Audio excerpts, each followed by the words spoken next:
Ken Trahan, Lenny Vangilder, SportsNOLA.com. It's our first NBC weekend preview, and of course it's highlighted by the Super Regional in Baton Rouge, LSU, and Stony Brook. Of course, Friday, Saturday, if necessary, Sunday. Great story. Stony Brook, fourth seed. They go to Coral Gables and win the regional.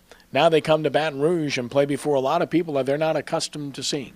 Well, Stony Brook this year at home drew a grand total of 4,000 people. They'll see at least twice that when they show up on Friday, and at least twice that when they show up on Saturday. So it's definitely going to be something they're not accustomed to. When they played their first-round game against Miami last Friday night, there were, I believe, 1,200 people in the ballpark. So this will really be a totally new experience for Stony Brook. But don't let the name fool you. You haven't heard of these guys? Guess what?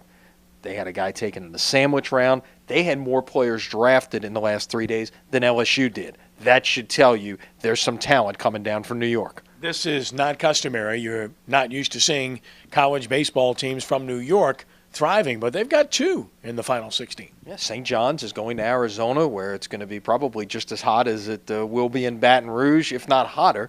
And that's great. That's great for, I don't want to say the globalization, but the nationalization of college baseball as a sport, which has really been a southern and western sport for so long. To see some programs succeed in other parts of the country. Let's not forget Kent State as well. They won their regional up in Gary, Indiana. They're headed to Oregon to play. So that's three teams from non-traditional areas of the country that are still alive in this tournament. Stony Brook can really hit, and really it's about their pitching and whether they have enough left after exhausting their staff in their regional victory last weekend in Coral Gables. And, of course, where LSU is concerned, Lenny, it's imperative that they put this thing away in 2 games. You don't want to let this team gain confidence and get to that third game. Absolutely. And you know, whether it's getting on top, it's getting the fans an opportunity to get into the game, whatever the case may be, whatever you want to call it, LSU needs to play to their advantages. And the fact is they are at home. They've earned the right to be at home by the season they've put together,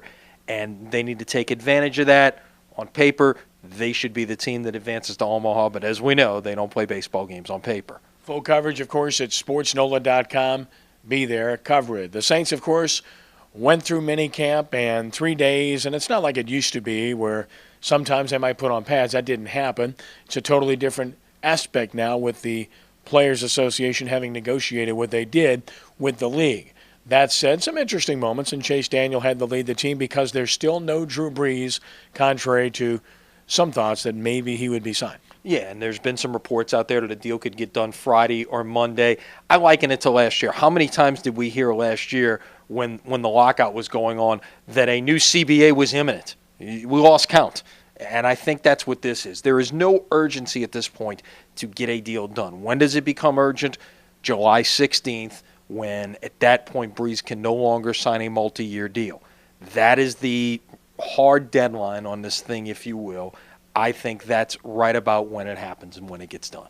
New Orleans VooDoo at home against one of the best teams in the league, San Antonio. The Talons have won 5 straight. They've got the best quarterback in league history in Aaron Garcia. New Orleans goes on the road for 4 out of 5 games after this, so this is a huge game for them. It really is, and you know, they're right now on the outside looking in terms of the playoffs, but a little run here, and it could be right back in the playoff picture, and no better opportunity to do it than against one of the best teams and one of the best quarterbacks in the league. In a division that they clearly can win, having seen the teams, very competitive but average teams, and New Orleans played its best game of the year a week ago. We'll see if they can carry it over. One final note about the Oklahoma City Thunder in the NBA Championship Series.